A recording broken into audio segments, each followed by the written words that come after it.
Market ఒక్కొక్కటిగా support లెవెల్స్‌ని break చేసుకుంటూ కింద పడిపోతూ వెళ్తుంది. అసలు చాలా రోజుల నుంచి అంటే మరీ పెరగకపోయినా సరే సైడ్ వేస్‌లో తిరుగుతున్న మార్కెట్ ఒకేసారి ఎందుకింత నెగటివిటీ వచ్చింది? మాట్లాడుకుందామండి. ఈ వీడియోలో మాట్లాడుకుందాం. మన మార్కెట్స్ కన్నా ఇప్పుడు యూఎస్ మార్కెట్స్ మీదే ఎక్కువ దృష్టి పెట్టాల్సిన టైం వచ్చినట్టు అనిపిస్తుంది. అవునా కదా? సరే ఇన్ డెప్త్‌గా ఈ వీడియోలో మొత్తం మాట్లాడుకుందామండి. అండ్ అలాగే హెచ్‌డిఎఫ్‌సి బ్యాంక్ ఏంటి? హెచ్‌డిఎఫ్‌సి బ్యాంక్ ఇండస్ఇండ్ బ్యాంక్‌ని కొనేయబోతుంది. 10% వాటా కొనేయబోతుందండి. అసలు నిజంగా ఇదేనా న్యూస్? లేదంటే ఇంకేమైనా ఉన్నదా? అనేది మాట్లాడుకుందాం. అలాగే 2, 3 స్టాక్స్ గురించి కూడా మాట్లాడుకుందాం. అండ్ రాబోయే రోజుల్లో మార్కెట్ ఎక్కువగా ఫోకస్ చేసే అంశాలేంటి? ఇలాంటివి కూడా మాట్లాడుకుందామండి. ఓకే కదా? వీడియో మంచి ఇంట్రెస్టింగ్‌గా ఉండబోతుంది. వీడియో లాస్ట్ వరకు చూడండి. వెల్కమ్ టు రూపాయి తెలుగు. మీరు ఇంకా మన ఛానల్‌ని సబ్స్క్రైబ్ చేయనట్టు ఉంటే ప్లీజ్ మన వీడియోస్ చూడండి. పాత వీడియోస్ చూస్తూ ఉండండి. ఐపీఓ వీడియోస్ అని, నాలెడ్జ్ వీడియోస్ అని, మ్యూచువల్ ఫండ్స్ మీద అలాగే ఇలాంటి మార్కెట్ అప్డేట్ వీడియోస్ అని ఇలాగా ఫైనాన్స్ విషయంలో almost like A to Z videos ఇస్తున్న మన రూపాయి తెలుగుని సబ్స్క్రైబ్ చేసుకొని నోటిఫికేషన్స్ ఆన్‌లో పెట్టుకోండి. కేఎస్‌హెచ్ ఇంటర్నేషనల్ అని చెప్పి ఒక ఐపీఓ ఓపెన్‌లో ఉన్నదండి. దీని గురించి ఒక వీడియో చేయడం జరిగింది. అనాలిసిస్ వీడియో చేయడం జరిగింది. ఐపీఓస్ మీద ఇంట్రెస్ట్ ఉన్న వాళ్ళు ఈ వీడియో చూడండి.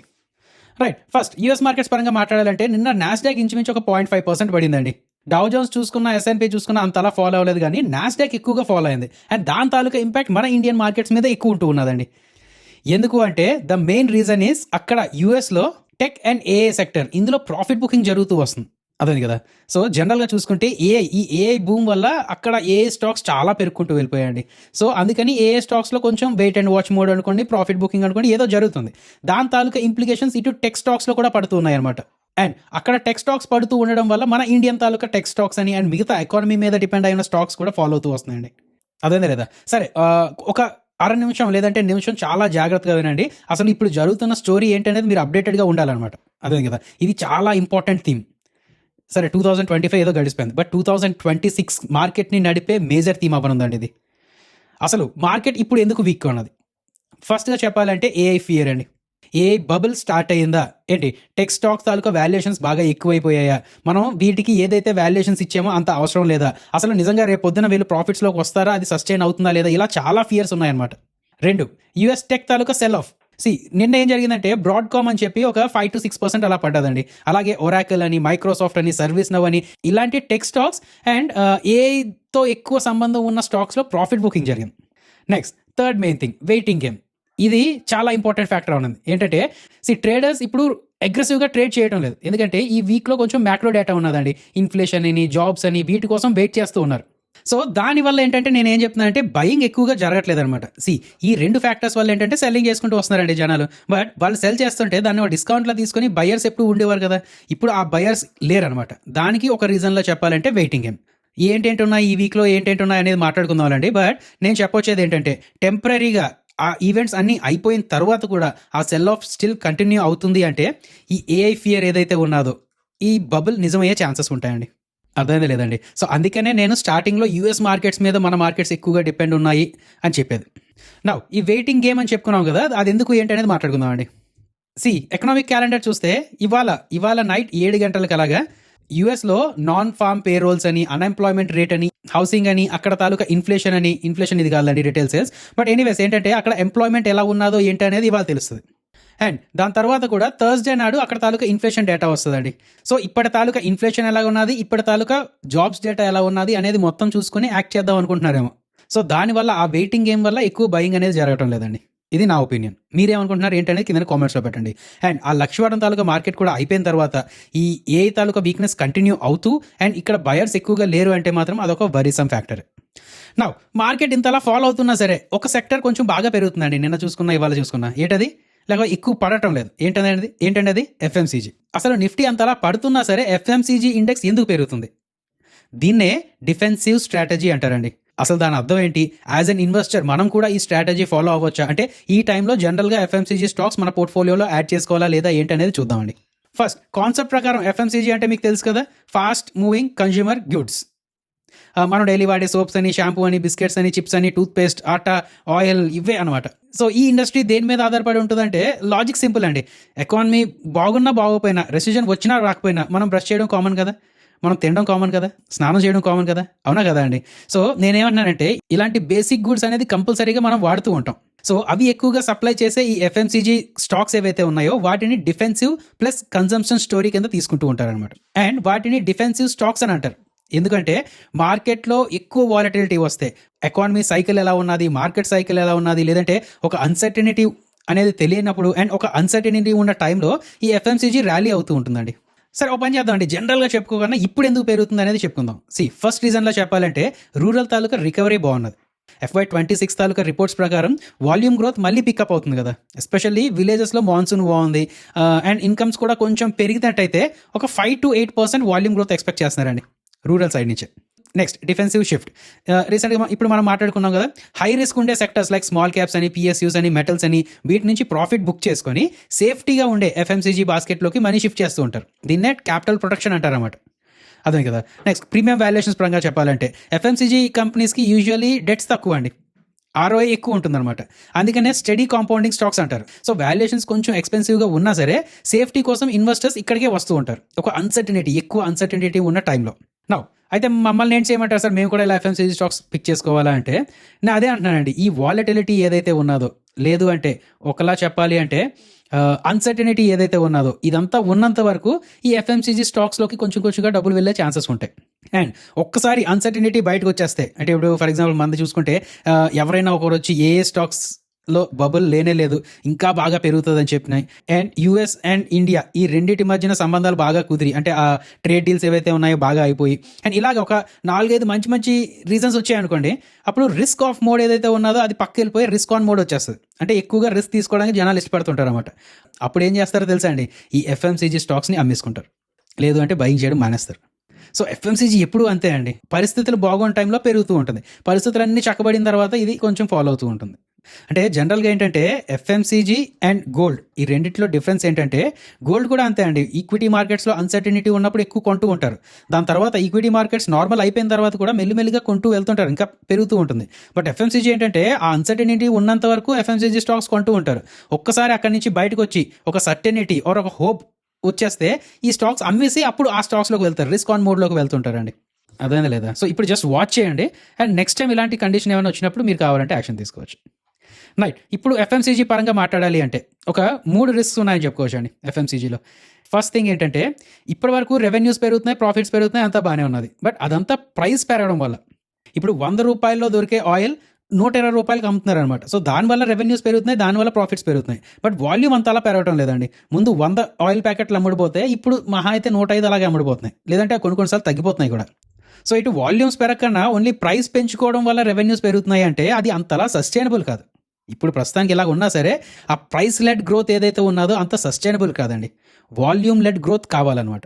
సో అది ఎప్పుడు వస్తుంది ఏంటి అనేది చూడాలి. అసలు ఇందాక మనం మాట్లాడుకున్నట్టు ఒక 5-8% డిమాండ్ పెరిగే ఛాన్సెస్ ఉన్నాయి అని అనుకుంటున్నారు, చూద్దాం, అది పెరిగితే మంచిదే.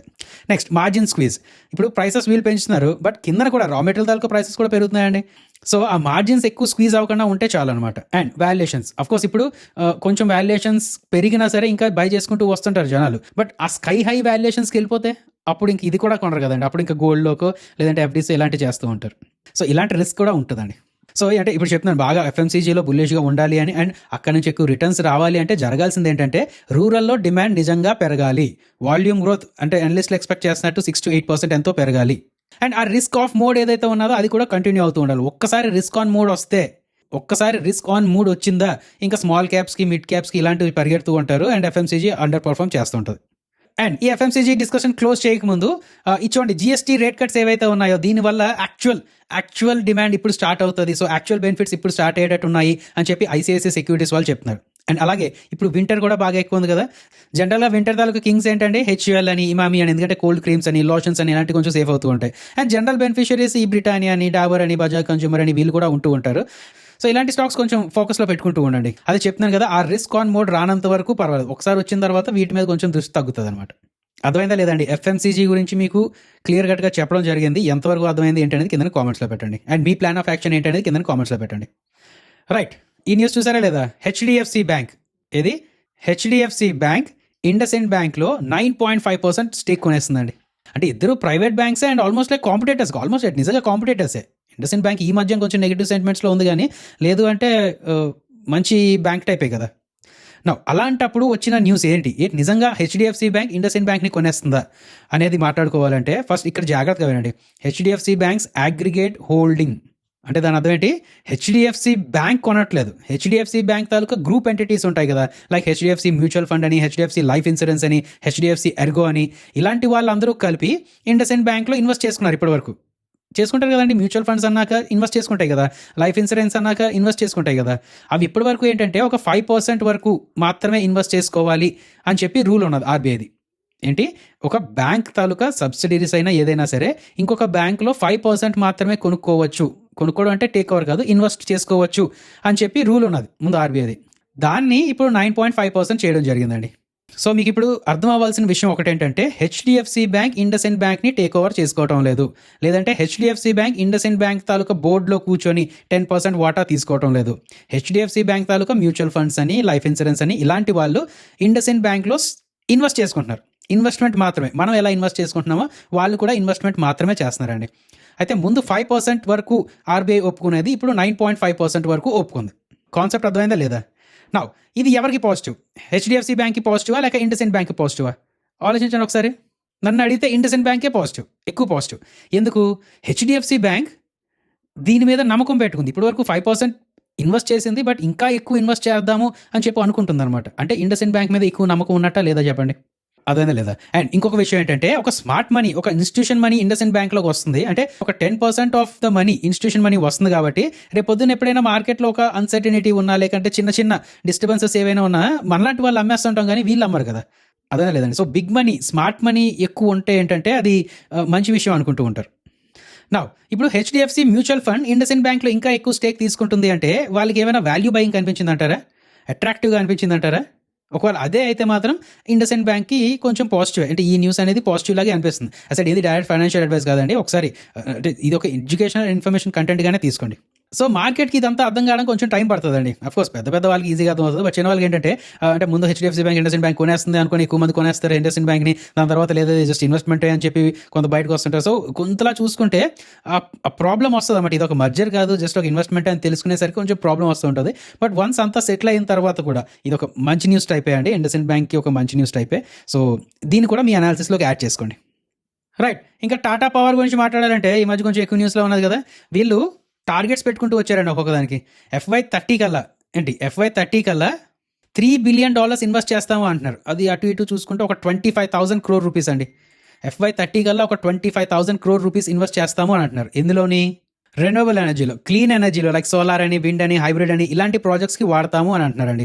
అండ్ దాని తాలూకా కెపాసిటీ డబుల్ చేయాలి అని అనుకుంటుంది కొన్ని ఏరియాస్లో. అయితే ఇది ఎలాగో పాత న్యూస్ అండి. నెక్స్ట్ 5 yearsలో per annum 10,000 crore net profit అలా సంపాదించే విధంగా కంపెనీ తయారు చేస్తామని చెప్పి అంటున్నారు అనమాట. అదేనా లేదా? నార్మల్గా చెప్తున్నానండి, గోల్ అంతా బాగానే ఉన్నది, బట్ బిహైండ్ స్టోరీ ఏంటంటే టాటా పవర్ ఇప్పటి వరకు ఎక్కువగా థర్మల్ పవర్, కోల్ బేస్డ్ అని మార్క్ ఉండేదండి. బట్ ఇప్పుడు గ్రీన్ ఎనర్జీలోకి మేము ఎంటర్ అవుతాం అంటున్నారు. అండ్ దాని తాలూకా ప్రొజెక్షన్స్ కూడా గట్టిగా పెట్టుకుంటున్నారు. క్యాపెక్స్ ఎక్కువ పెడతాము అంటున్నారు, అండ్ ప్రాఫిట్స్ కూడా గట్టిగా తీస్తాము అని అంటున్నారు అనమాట. అదేనా లేదా? సో ఇది ఒక ఇన్ఫ్లెక్షన్ పాయింట్ అనుకోవచ్చు. చూడాలి ఏం జరుగుతుంది ఏంటని చూడాలండి. అయితే ఒకటేంటంటే ప్రాజెక్ట్స్ అనేది స్టార్ట్ అవ్వాలి. వీళ్ళు డబ్బులు పెడతా అంటున్నారు, అంతా బాగానే ఉన్నది, బట్ నిజంగా ప్రాజెక్ట్ స్టార్ట్ చేస్తున్నారా లేదా, అవి ఎప్పటికల్లా కంప్లీట్ అవుతాయి, అండ్ ఈ గ్రోత్ అనేది ఎప్పటి నుంచి స్టార్ట్ అవ్వచ్చు ఏంటి అనేది మాట్లాడుకుంటూ ఉండాలి. అదేందా? ఇదైతే ఒక ఇన్ఫ్లెక్షన్ పాయింటే. అండ్ రెవెన్యూ కూడా కొంచెం షిఫ్ట్ అవుతుంది, కోల్ నుంచి సన్ అండ్ విండ్ వరకు వస్తూ ఉంటుంది అనమాట. సో ఈఎస్జీ ఇన్వెస్టర్స్ కూడా మనం మాట్లాడుకున్నాం కదా ఈఎస్జీ ఇన్వెస్టింగ్ అని. సో ఆ పరంగా చూసినా సరే కొంచెం పాజిటివే కదా, అవునా కదండి? అయితే ఇందులో ఏంటి రిస్క్ ఉండవా అంటే ఉంటాయండి. ఇప్పుడు 25,000 crore ఇన్వెస్ట్ చేస్తామంటున్నారు, బట్ అవన్నీ అప్పులే కదా, హెవీగా లోన్స్ తీసుకోవాలి కదా. సరే ఎంతో కొంత ఈక్విటీ కొంచెం డైల్యూట్ చేసినా, లేదంటే ఎంతో కొంత ఓన్ డబ్బులు యూజ్ చేసినా అప్పులైతే ఎక్కువ తీసుకుంటుంది కదండి. అండ్ ఇంకొకటి, అప్పు తీసుకొని ఎగ్జిక్యూషన్ స్టార్ట్ చేసినా సరే డిలేస్ కూడా అవుతూ ఉండొచ్చు కదా. సో ఇలాంటి ప్రాబ్లమ్స్ కూడా ఉంటూ ఉంటాయండి. సో ఈ న్యూస్ పరంగా చెప్పాలంటే అసెట్ కంపెనీ బిజినెస్ కొంచెం షిఫ్ట్ అవుతుంది అనమాట. సో జాగ్రత్తగా అబ్జర్వ్ చేయాల్సిన టైం అండి ఇది. ఓకే కదా. సో ఇదండి ఈ వీడియో. యాజ్ సెడ్, వీడియో మీకు నచ్చినట్టయితే ప్లీజ్ మీ ఫ్రెండ్స్తో షేర్ చేస్తూ ఉండండి. జై హింద్.